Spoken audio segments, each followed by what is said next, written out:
c'est Maus de Spiegelman. Je ne sais pas si mes parents ont eu la bonne ou la mauvaise idée de le laisser traîner sur un tapis et je devais avoir 8 ou 9 ans. Et bien sûr, c'est une bande dessinée, donc ça attire l'œil. Ces chats, ces souris, ça avait l'air un peu sombre. Je me suis plongée dedans et là, énorme claque en fait, à cet âge-là. Mais du coup, c'est un livre qui m'a accompagnée après toute ma vie, que j'ai relu maintes fois.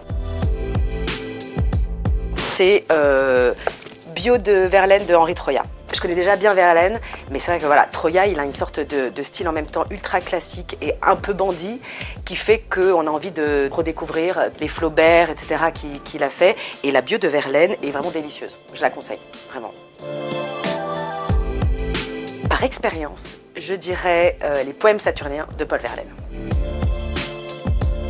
C'est Hiver à Sokcho de Lisa Chua du Sapin, qui est sorti, je crois, maintenant il y a 3-4 ans. Je crois que c'était son premier roman, qui se passe donc en Corée du Sud. On imagine tout, les paysages, les odeurs, la nourriture, les herbes, incroyable. Le Tour du malheur de Joseph Kessel. Et ce qui est étonnant, c'est que précisément ce livre devrait être un classique comme Proust, comme Balzac, comme Flaubert, comme on devrait l'avoir au programme du bac comme Madame Bovary.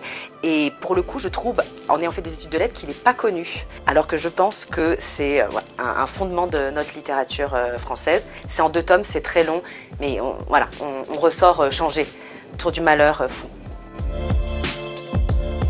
Je pense parfois un bon polar anglais. Je pense que c'est une porte. Chloé Delhomme, mes bien chères sœurs, je pense essentielle et j'ai envie de dire merci Chloé Delhomme.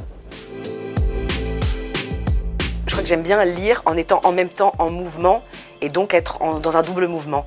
Et par la fenêtre et par ce que je suis en train de lire. Les transports, le train, le métro.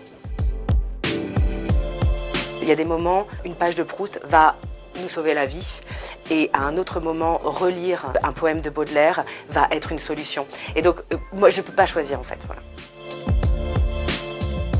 Pareil, petite dédicace à Luc Clésio qui de fait a écrit sur Frida et Diego, petite pensée, voilà, de suivre aussi peut-être une passion qu'il a eue probablement.